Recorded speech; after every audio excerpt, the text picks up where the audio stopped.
You are on board the Savoy Express, rolling down XM track number 4 on this historic D-Day Invasion Day, June 6th, in the year of 1944. It's now 2 o'clock Eastern War Time, 11 a.m. on the Pacific Coast, and we go back to NBC in New York for the latest. Next in its complete coverage of invasion news, NBC presents war reporter and news analyst Elmer Peterson. Mr. Peterson was in Warsaw, Poland, when the Germans invaded that country. He then moved on to Scandinavia. He was there when the Nazis stormed into North Europe. He will give you a military and political picture of events leading up to today's great thrust. Mr. Peterson. Hour by hour, the story of the invasion is being filled in. We're getting a better idea of what's involved, not only in equipment and preparation, but in what we are expending in human effort and courage. But these are hours also when we have reason to reflect with pride on what we have achieved to gain the present moment. For this is a moment of great and effective contrasts, if we consider how far we've traveled since the start of the war in Europe. Now we're using some 11,000 planes in this invasion. We're using 4,000 ships. We are using all sorts of new and modern equipment. But we can think back to that September day in 1939 when the Germans struck at Poland. The Germans had things their own way then. They moved with precision and deliberation. Their bombers swept over Warsaw against little or no resistance. I was in Warsaw at that time. I watched the citizens of Warsaw parading with enthusiasm through the streets when they learned that Britain and France had declared war on Germany. Now, shouted the Poles, the Germans will pay their price. But a week later, the Polish government was fleeing from Warsaw. Berlin had not been bombed. The Germans had not been punished. Britain and France were unprepared. There was nothing they could really do. They had relied on sea power, on blockade, on that pompous and outworn defense idea known as the Maginot Line. And again in April 1940, I watched the Germans strike with the advantage of thorough preparation, this time into Denmark and Norway. Today, the expeditionary force sent by the British and French to Norway at that time seems like something out of the days of ancient warfare. What a contrast in preparation, in efficiency, between the fighting in Norway in the spring of 1940 and what we are seeing now in France. Those British territorials who went to Norway were badly equipped, badly clothed. They had no air support. They had no modern weapons by present standards. They provided evidence, shocking evidence, of how the democracies had failed to appreciate what the Germans had created in the way of an army. The Germans had the advantage in surprise attack, in methodical preparation, just as we now have that advantage. What they profited by in Poland, in Norway, were their years of patient study, their scheming, and their developed use of fifth columnists. Think, too, of how easily the Germans took Denmark, how by merely demonstrating their power, they forced the Danes to yield with hardly a shot being fired. I remember talking in Copenhagen on the first day of the German invasion of that country with a German officer I had known in Berlin. "We'll win, don't you think?" he said to me. "No," I said, out of some stubborn conviction, "you won't win in the end. You can't win." He looked at me with surprise. "But you see what we have," he replied. "You were in Poland. You've worked in Germany. What can the British and French put up against us?" I had to agree that he had some justification for his own confidence. For it was difficult to watch the manner in which the Germans went into Scandinavia without wondering how the democracies would retrieve their position. Even though the lesson is learned, one thought, how can we catch up with all this enormous German concentration of striking power, their well-laid strategy? And the events that followed, the advance of the Germans through the Low Countries, those tragic days of Dunkirk, those fateful days in North Africa before the tide of battle turned, all these things gave good cause to wonder.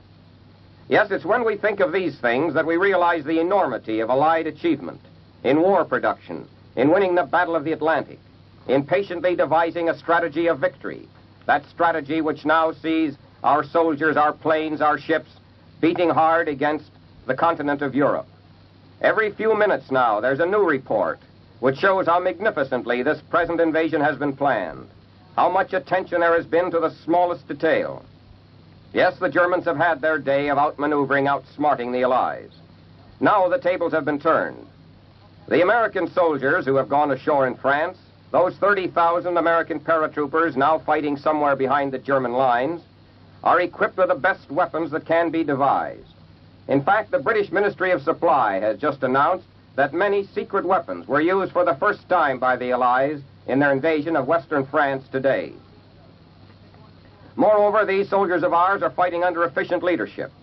They play their part in plans that have been worked out over a period of years. What a contrast that presents to those soldiers who 4 years ago tried to beat back the Germans in Norway. What great forward strides we have made since those days when the people of Poland fled before the German attack. What we are seeing now is a vindication of what was once considered unwarranted delay in opening the second front. For we have, after all, had to wait until we could strike with full effect, until we could build up from those days when, out of failure to appreciate German intentions, we were not fully prepared. Among other things, we are striking now with full and complete information. Our intelligence service, which failed so badly during those early days of the war, now is functioning efficiently. And the Germans already are claiming that they've arrested and captured many so-called what they consider enemy agents during the invasion so far. And there are remarkable contrasts to consider also as regards the people of Europe. In fact, this is a day to consider the confidence that once prevailed in Germany during those days when the German radio reported nothing but victory, when the German people were flushed with their thoughts of mastering Europe completely, and Russia as well, to say nothing of their hopes of dominating the world. Goering, you'll recall, once boasted that no planes would ever reach Berlin. Today, the Germans face an estimated 11,000 planes available to support the invasion alone. And we have yet to see the full evidence of what our air power will do now to further a victorious advance toward Berlin. We don't, of course, as yet know how freely the Nazis have revealed to the German people the full details of the present invasion. We do know that the news is bound to affect the German people. I find myself thinking now of a day in Berlin in 1940. In a German motion picture theater, I watched a newsreel showing the Nazi version of their triumph at Dunkirk. Strangely enough, there was only a smattering of applause, and the reason was apparent. Many of the Germans in that theater had memories of the last war, and in the back of their minds, there was even then the disturbing thought that the last war might repeat itself. In fact, I heard one German say, "Yes, it's all very fine, but we had marvelous victories up to the last day of the First War also." So we can only reflect on what will be the effect on such thinking of today's news that Allied armies are back on the continent at a time when Rome has been captured in a great symbolic victory, at a time when the German armies have been driven out of Russia, with the Red armies poised for new offensives. In fact, the Allied invasion of France has touched off considerable speculation concerning Russia. In London, military observers, according to a report just in, say that probably within 24 to 48 hours, and almost certainly before the end of this week, Soviet armies will swing their vast power into a synchronized offensive with the Anglo-American Western Front. The German radio itself indicates that Germans have a strong fear of this.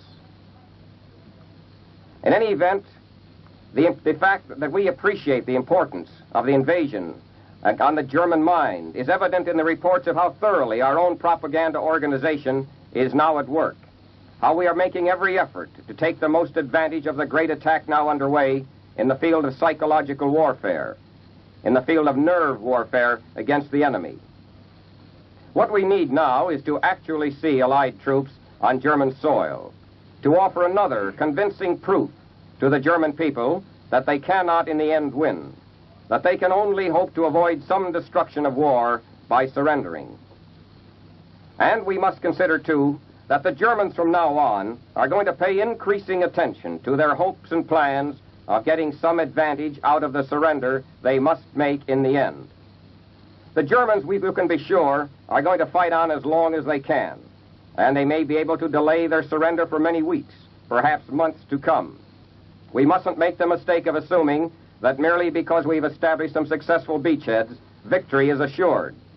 These landings today are by no means synonymous with complete and thorough victory, although we have every reason to hope that our plans have been so well laid and that our attacking force is so great that we are bound to sweep on very quickly, perhaps, toward final victory. But we have had ample evidence that the Germans want, if possible, to fight still another war.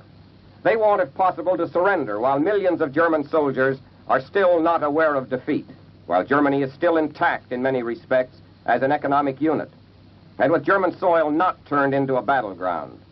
Rather, with the countries around Germany torn and suffering by the impact of war. One thing is certain, the Germans will do a good and thorough job of destruction as they now retreat before the invasion forces. For the invasion now underway is not only intended to bring Allied troops into Berlin, it's also designed to destroy the German armies, to administer the same sort of beating that General Alexander is inflicting on the Reichswehr in Italy. It's all the more reason why we may, at any moment now, hear of new Allied offensives designed to trap and encircle and destroy German fighting men. There's been a belief that the German High Command will in the end try to use the very fact of surrender as a weapon against the Allies, to create as much confusion as possible, to save something of the German war machine. And from now on, this belief is going to come into further prominence. For we have set in motion by the invasion weapons which may bring deep and profound political complications in a decision as to when and how we are going to accept German surrender. From now on, it's going to be a question not only of obtaining German surrender, but of deciding also under what conditions, under what circumstances we want to accept that surrender, and from whom. There's another contrast to be considered now. As our troops have moved onto the continent, there have been appeals to the patriots of the occupied countries to help. We have just received, for example, the text of the appeal made by General Charles de Gaulle to his people of France from London. General de Gaulle broadcast to his own people that the Allies were certain of victory over the Nazis in the now Second Battle of France. He exhorted the French to fight with all means at their disposal to destroy the Germans in this battle for liberation. All those who can take action, said de Gaulle, with the Allied armies or engage in demolition work must not let themselves be made prisoners by the Germans, he said. And here de Gaulle emphasized something which is very obvious, namely that now as the invasion proceeds, we will see a greater flurry of mass arrests by the Germans as they seek to divert all possible adult citizens out of the war zone and keep the underground movement from giving assistance to the Allies. Certainly the story of what will now happen in these occupied countries is going to make a brilliant chapter in the final victory. We have yet to see how much the German armies will suffer now from sabotage, from wrecked railways and bridges, from direct attacks, for that matter, from the underground armies. For hope in these occupied countries now has become a vital and living thing. The people of these countries have suffered and endured, but they have come a long ways from those days when, in France, in Norway, in the Netherlands, there was a feeling of deep despair. As a correspondent who saw the first reaction in such countries as Poland and Denmark, I can appreciate what this day must mean to the people of Europe. People like the Danes once were bewildered and confused. People like the Norwegians, for all their courage, had their moments of wondering if the future held any promise whatsoever. I saw their tears, their anguish at the beginning. Now, backed by years of preparations, they are ready to do their share. I predict that the very extent of organized underground resistance now to be revealed, aided by Allied equipment, will be more than amazing. And finally, there are the German satellite nations, those people who once were confident that Hitler would win, who staked their future on that victory. Up until now, they've been sustained by their final hope that somehow the Germans might manage to block the invasion. But there has been the lesson of Rome, and now a so far successful landing in France, a landing which we have every reason to believe will continue successful. And so the next few days may see great political upheavals in those satellite countries, especially when the Red Armies add their power to that now being thrown against the Germans from the West. In any event, we are on the threshold of great and important political advantages as well as military advantage. And here is a new bulletin just in. The Berlin radio, in a German-language broadcast monitored by NBC, states that new Allied landings have been made on the French coast in the area of Carentan, roughly opposite the Channel Island of Jersey. No details are given, but it is an indication that Allied strategy goes beyond the main landings we have already reported. Ladies and gentlemen, you have just heard Mr. Elmer Peterson, NBC war reporter and news analyst.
This is the NBC Newsroom in New York. This has been a day of momentous news, and not the least of the spectacular reports we have broadcast here from the NBC Newsroom in New York was the eyewitness account of our Stanley Richardson, the first reporter to bring back a first-hand report from one of the naval ships which took part in the invasion.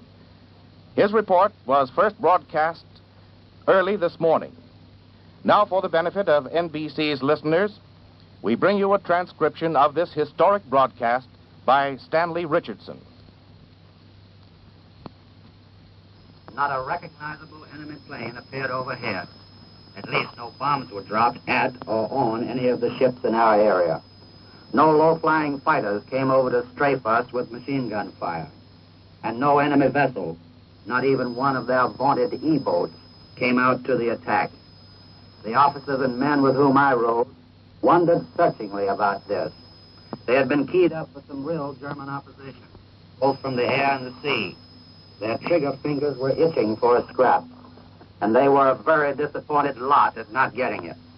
If the Germans weren't just too timid to come out, the only other ready explanation that could be advanced was that they were too busily engaged in coping with the Allied air attacks made on their shore establishments as a prelude to the actual landing of troops. In the area we covered, we could see hundreds of bombers and fighters shuttling back and forth, dropping their bomb loads and returning to England for more explosives to blast the enemy.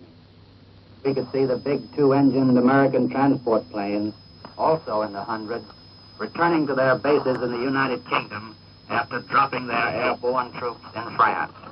Yes, Jerry had a lot to keep him busy last night and early today, but as far as the naval phase of our activity was concerned, not a shot was exchanged with the enemy while I was on the scene. For that preliminary phase of the show, at any rate, it was all too incredibly easy. We left our patrol torpedo boat base in daylight to accompany the slower-moving light advance guard of ships which had to pave the way for the actual landing.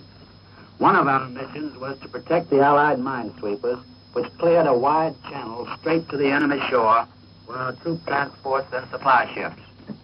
Long lines of ships of every description were discernible on the skyline, literally miles of craft in even columns converging upon the area in the channel marked for the concentration point for the actual invasion. Huge transports, tank landing ships, smaller troop landing craft, tankers and supply vessels of every kind, plodded doggedly along under lowering skies, laboring over heavy seas. You people at home would have been thrilled to the bone to have seen all these American men, American ships, and American supplies sailing calmly into the action for which they had been prepared and trained for so many months. It was estimated that there were more than 4,000 ships of all kinds in the channel for this combined operation. By nightfall, we were nearing the French coast, and our watch tightened. But nothing happened. Even when a full near moon, appearing fitfully from behind the clouds, gave our position away clearly to any enemy who may have been lying in wait for us. Then the fast and heavy combat ships moved up into position. All aligned themselves in the bombardment area to loose a hail of high explosives to protect the troops moving into the beaches on their landing craft. The warships started laying their smoke screen preparatory to shooting their guns. It was within only a few minutes of each hour of the long-awaited D-Day. And right there was where I got the biggest disappointment of my life. We turned around and headed back at high speed for the English coast. Our PT squadron was under orders to return to base and refuel for another mission as soon as its first operation was completed. So I didn't even hear the bombardments begin. But I can tell you that if things are going as well now as they looked to be going at the time I left the scene, it won't be long before our troops have a firm foothold. That was a direct report from London, a rebroadcast by transcription of the first eyewitness account from a reporter who covered the invasion aboard an Allied invasion. The report of NBC's Stanley Richardson, somewhere in England. And now NBC continues its special invasion coverage. And for more late news reports, here is NBC's Don Goddard. Here's a bulletin just through. Transocean, in a Berlin broadcast, says the Allies have established a 15-mile front from a mile to a half a mile deep between Villers-sur-Mer and Trouville. This area is about 7 miles south of the big port of Le Havre, where transatlantic liners docked in pre-war days, and it takes in the beach resort area of Deauville. And here's another bulletin. The British radio, just heard by NBC, by our monitors here, says that the Allied invasion line in France was sufficiently broad by evening to be more than a bridgehead. Then we have established more than a bridgehead on the northern coast of France. And a dispatch has just come through giving the location of one of our bridgeheads, or what is more than a bridgehead along the French coast now. Reporter Desmond Tagg stood on the deck of a British destroyer off the French village of Bernier-sur-Mer. From that point, he watched the first wave of Allied troops storm on the beaches. Bernier-sur-Mer lies southeast of Le Havre. The reporter says the assault went on those smoking beaches, and cordite smoke still curled skyward from a terrific bombardment by Allied warships. Wave after wave of khaki-clad figures stormed up the beach, overcame whatever opposition they found, won the immediate beachhead in a very short period of time, that beachhead that they have now expanded and are continuing to expand against German opposition. And soon after, the beachmasters had their organizations in order. Vehicles, guns, more troops, equipment of all descriptions were sorted out. They were dispatched to their proper units. And shortly after that first wave of troops went ashore, one more division of Allied troops stormed in, bringing their equipment and battle supplies into Western Europe. And there on the beaches at Bernier-sur-Mer, the Allies have established one of their ever-widening beachheads. But I think the most encouraging note that's come from General Eisenhower's headquarters in London is that statement that Allied losses have been much lighter than expected. Came in earlier this afternoon. Fewer American, British, and Canadian lives lost, fewer French lives lost, fewer Belgian and Dutch lives in the initial stages of invasion than was expected.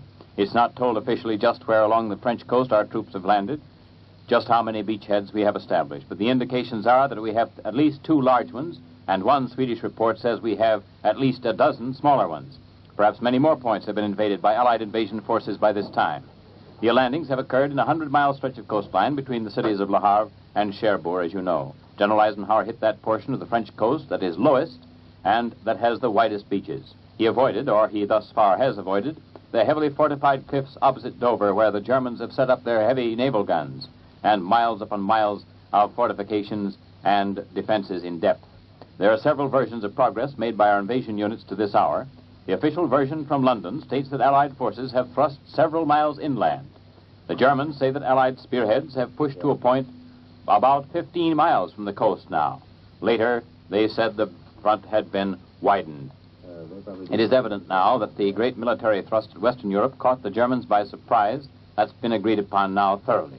Only a day or so ago, radios in Berlin were saying the hour for invasion had come and had gone, that there would be no invasion in the near future. And I'm afraid that a great many people in this country thought the same thing. The reports coming back from London say that only very light enemy opposition, much lighter than expected, has been met so far. Great fleets of the RAF and American planes laid a carpet of bombs over the invasion area. From midnight to 8 o'clock this morning, 7,500 sorties were flown from England, 7,500 sorties from 8 o'clock to now.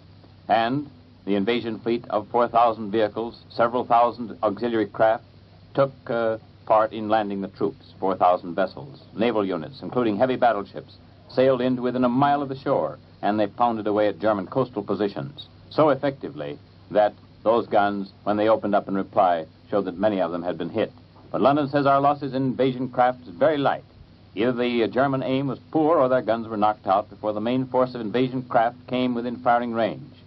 And Berlin does admit that many thousands of paratroops and airborne soldiers spearheaded the great thrust in the hours of darkness last night, and they came on. The big Dakota transport planes flew over the channel with navigation lights showing so that they could keep formation. The airborne troops were dropped behind the German coastal defenses. There was very little loss among planes and personnel in the air prior to that landing. And the initial reports coming back from those isolated paratroopers say that they're holding their own. A German report says that Nazi tanks have been thrown into the fray to meet American tanks and British tanks. As yet, the vaunted Luftwaffe has not put in an appearance. Only about 50 German planes had been sighted over the entire invasion area up until 8 o'clock this morning. 50 German planes against a total of some 7,500 Allied warplanes and more, 11,000 altogether flying there in the skies above that beachhead.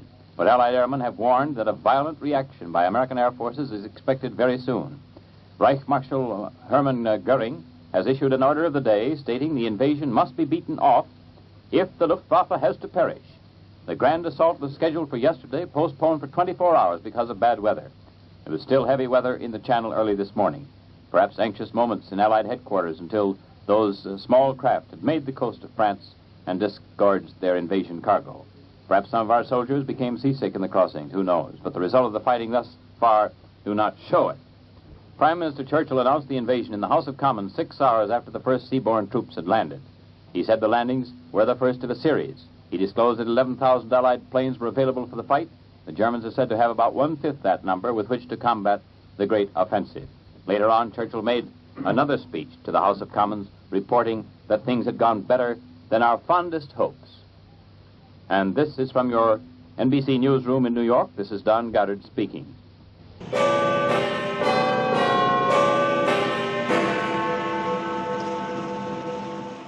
You are on board the Savoy Express, rolling down XM track number 4.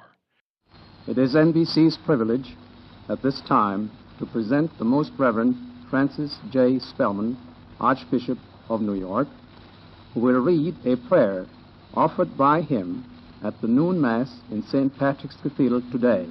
Archbishop Spellman.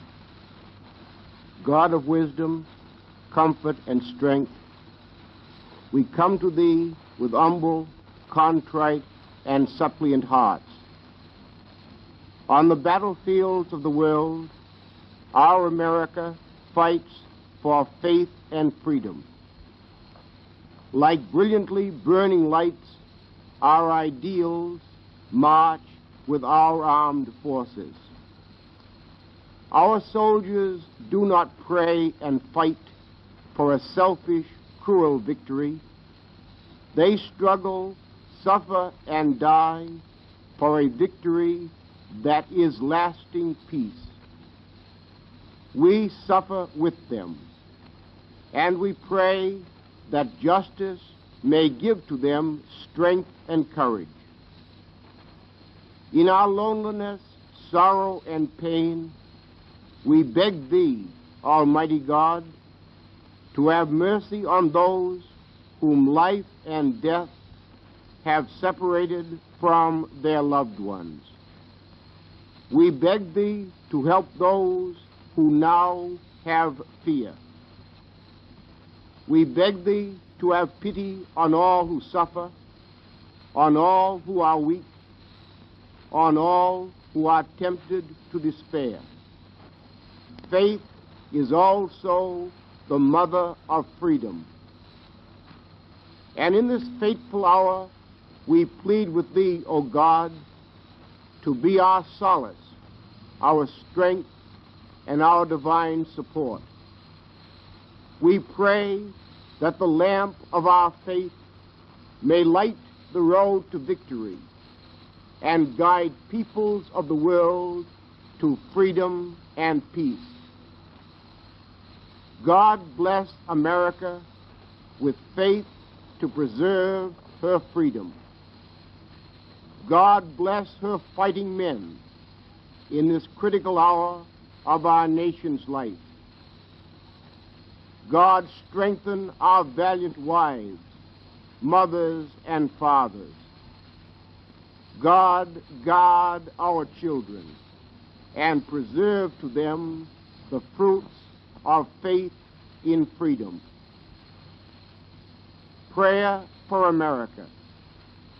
O God, Father of America, Thou hast formed this union of states, sealing it with high destiny, that our nation be light to all peoples in their dark despair, life to all peoples in their fear of death, love to all peoples under their yoke of hate.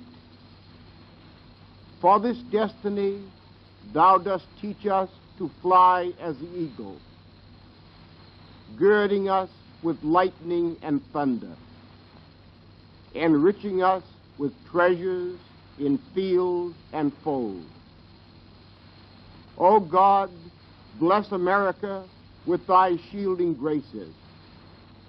lest we become a nation without light, our eyes turned from thee. A nation without light, our souls sundered from thee.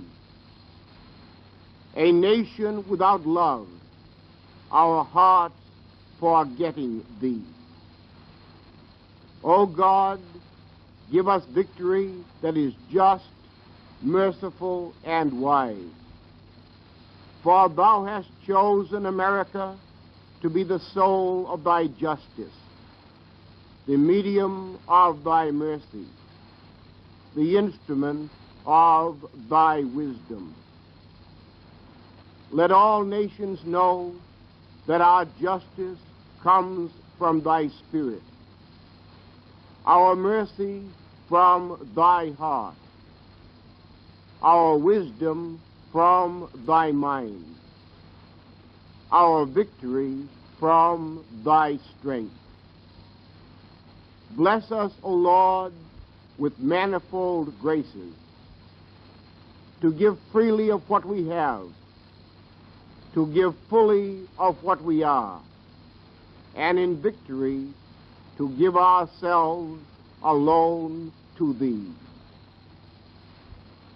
O God, the Father of all nations, hear our prayer for our united peoples.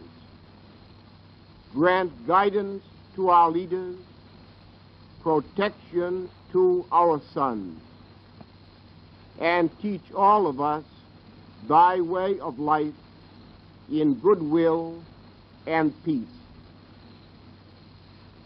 Ladies and gentlemen, you have just heard the Most Reverend Archbishop Francis J. Spellman of New York reading a prayer he offered today at the noon Mass in St. Patrick's Cathedral, and also his prayer for America. You're listening to the Savoy Express here on XM track number 4. As we await more news from Europe on this, the 6th of June, 1944, we continue with our regular musical programming.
He was a famous trumpet man from out Chicago way.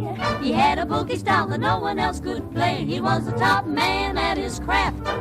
But then his number came up and he was gone with the draft. He's in the army now, a blowin' reveille. He's the boogie-woogie bugle boy of Company B. They made him blow a bugle for his Uncle Sam. It really brought him down because he couldn't jam. The captain seemed to understand, because the next day the cap went out and drafted a band. And now the company jumps when he plays reveille. He's the boogie-woogie bugle boy of Company B. A toot, a toot, a tooty-lad, a tooty blows it eight to the bar. In boogie rhythm, he can't blow a note unless the bass and guitar is playing with him. He makes the company jump when he plays reveille. He's the boogie-woogie bugle boy of Company B. He was a boogie-woogie bugle boy of Company B. And when he plays boogie-woogie bugle, he was busy as a bee. And when he plays, he makes the company jump eight to the bar. He's a boogie-woogie bugle boy of Company B. Toot-toot-toot-da-da, toot-da-da, toot-toot, he blows it eight to the bar. He can't blow a note if the bass and guitar isn't with him. And the company jumps when he plays reveille. He's a boogie-woogie bugle boy of Company B.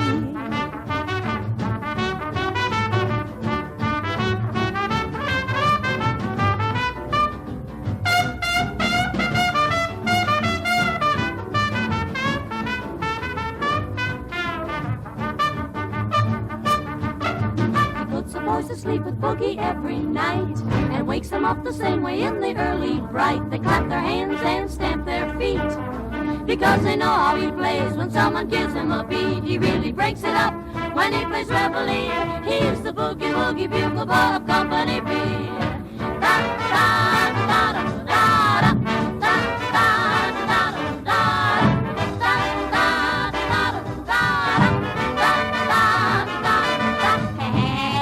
Jumps when he plays reveille. He's the boogie-woogie bugle boy of Company B.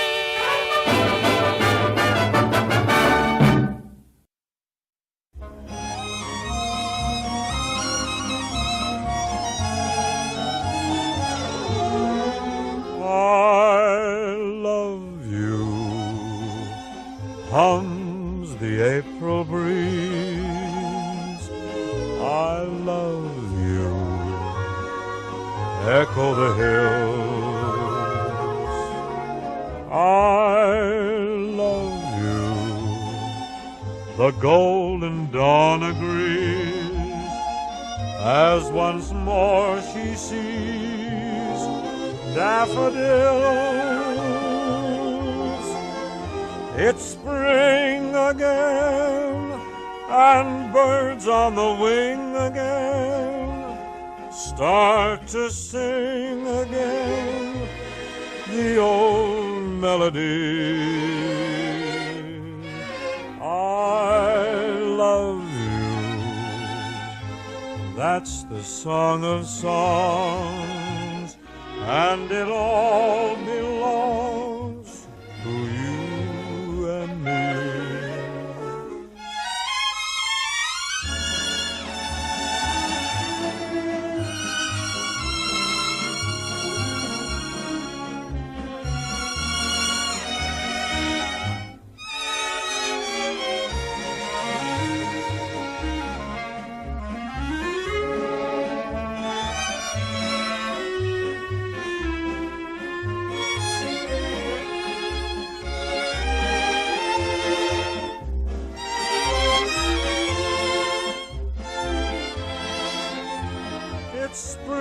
Again, and birds on the wing again start to sing again the old melody. I love you, that's the song of songs, and it all belongs to you and me.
when the oddest things appear, and what insane and silly things we do. Here is what I see before me, vividly and clear. As I recall it, you were in it too. I had the craziest dream last night. Yes, I did. I never dreamt it could be. Yet there you were in love with me. I found your lips close to mine, so I kissed you, and you didn't mind it at all. When I'm awake, such a break never happened.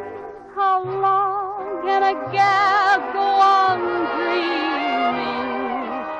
If there's a chance that you care, then please say you do, baby.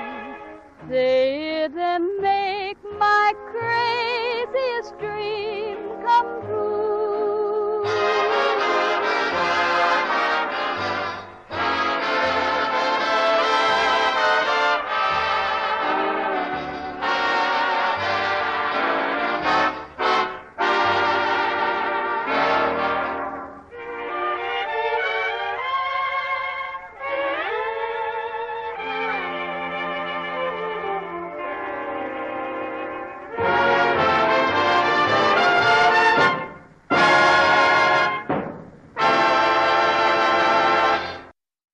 Now, again to the National Broadcasting Company newsroom in New York. We have here a bulletin from London. The German Transocean News Agency now says the Allied offensive area has been extended to the entire Norman Peninsula. And the British radio says that 3 hours after troops first hit the French coast, bulldozers were hard at work on the job of preparing a landing strip for our planes. The London staff of NBC's invasion reporters have been standing by since the first official flash was transmitted from General Eisenhower's headquarters at 3:32 this morning. Some of the men have been out with the assault units, so we're now going to switch you to NBC in London for another broadcast from the focal point.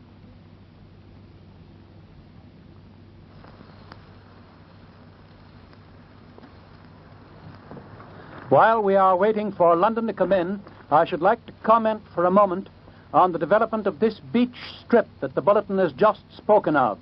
The Normandy Peninsula has a large flat area which extends down to the coast, and evidently our plans contemplated using that flat strip on the coast. In other words, we're doing something rather unusual. Instead of relying on airfields farther inland, we are now relying on an airfield that we are going to construct directly on the landing strip which we have taken on the Normandy shoreline. The fact that we brought in bulldozers, that they are now at work, indicates that. It is evident then, from all recent dispatches, that we now have much more than a beachhead, because at one point our troops have extended their holdings to a width of more than 15 miles at one point, and we have that on the authority of the Germans themselves. Their latest estimate as to the size of our most important beachhead on the Normandy coast is 16.5 miles in width and the extension to a depth of several miles. That means, of course, that we can construct an airstrip right there on the beach, an airstrip that will be of great importance in the further development of our offensive operations. That would explain also the occupation of some of the Channel Islands, Guernsey and Jersey. Those islands are just off the coast of Normandy, and any effort to operate from Normandy would necessitate our eliminating the Germans who have been holding these Channel Islands. And so now, if you will look at your map, you'll see how this whole invasion picture ties up into a logical operation whose first objective is to secure complete control of the Normandy Peninsula. That peninsula is 80 miles from Britain, and yet for our purpose of invasion, it has many obvious advantages. And, of course, it had the particular advantage that the Germans were not expecting us to attack at that particular point. It's something like 120 miles from Paris. Once we hold it securely, and we can establish ourselves there more effectively in a short time because it is a peninsula. That means that we have access to it from 3 sides, from the sea. The Germans have access to it only across a narrow strip of land. And so even with inferior forces, if we succeed in gaining time, we would be ready to meet the German assault which will undoubtedly develop against that peninsula. Obviously, what is happening now is that the Germans, having decided what our plan of campaign is on the basis of the events which they themselves have reported for us during the last 12 hours, obviously they are now concentrating their forces for the counterattack. We must expect that that will be a heavy attack. It is the first German major effort to answer the invasion. Their preliminary efforts, their preparations against invasion have largely failed. The passage of the sea across that 80 miles from the South British coast to Normandy was accomplished with much greater ease than we had expected. Our losses were far lower than we had anticipated. The bombings of our air forces and the superior bombardment developed by those tremendous naval guns ranging from 4-inch to 16-inch on a great host of warships which have been assailing the French coast now for the last 16 hours, that too was more effective than we had expected it to be. And as a result, when our invasion forces came in, they found that the defenses were much less effective than we had expected them to be. Obviously, this invasion effort which we are making is far larger than anything in history. These landings have taken place with extreme accuracy, as Mr. Churchill put it to the House of Commons. They have taken place with very little loss. Risk, of course, was involved. We did not want to take the greater risk that was involved in the bad weather which we had yesterday. And so the whole operation was postponed for 24 hours. And the obvious result, as is evidenced by what has happened today, was a decided reduction in the risk. Our airborne troops, therefore, are now well established. And we are following up. Because remember that only the first invasion waves have landed. We are now following up with other waves. We will continue to follow up with one wave after another. For obviously, this short distance of sea can be traversed in a very short time by all our craft, by our landing craft to go back for new loads, by our warships to get fresh supplies. And so, one wave of invasion will follow another. Now, it's also very possible that our plan contemplates at least 2 or 3 major invasions at as many different points. It is even possible that this Normandy invasion is a minor one compared with those that will follow. Remember what Mr. Churchill said some months ago when he said that there would be rehearsals and false landings. There would be attempts to deceive the enemy. We don't know which is going to be our major drive. And this is also possible, that we have 2 or 3 places in mind, any one of which could serve as a point of major attack. And we will permit developments to dictate whether or not this Normandy attack, or the one at the mouth of the Seine at Havre, which is also being developed at this time, that should be the one on which we base our major drive. Obviously, if we can get control of so fine a port as Le Havre, which is undoubtedly the finest on that part of the French coast, we would be foolish not to use it to its full capacity. Yes, some of its installations will be destroyed, but we learned at Naples how quickly, with our modern facilities, a harbor that seems completely unusable can be restored to use. and with all the experience that we have had in Africa and Italy to back us up, surely we are prepared to deal with whatever situation we may find in almost any French port.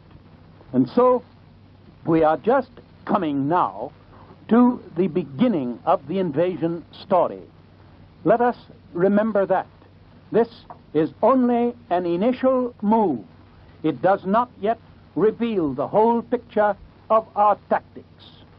We are underway definitely in Normandy. We are underway definitely in the area of Havre. The fighting is going on heavily for the city of Caen, which is the most important railroad center of the Normandy Peninsula. It is already evident that our troops have penetrated from 10 to 15 miles, and it is quite possible that by this time junctions have been effected between those troops that debarked from the landing barges and those that were flown anywhere from 10 to 15 miles inland to cooperate in the invasion. The completeness of the surprise which we succeeded in effecting is evidenced by the fact that the Germans were unable to destroy a number of important bridges which had a key position in connection with the invasion. We had marked them on our maps. We had landed paratroopers with a specific function of controlling those bridges, and word has come back from the French continent that they were successful, that these bridges are in our control. And that means that all these tanks which have landed, these tanks, some of which have already been in battle, are now going to be able to utilize those bridges in order to reach the key points connected with invasion. You have a picture of 250 miles of French coast, landings certainly at two important points. A beachhead expanded in one case to 16.5 miles.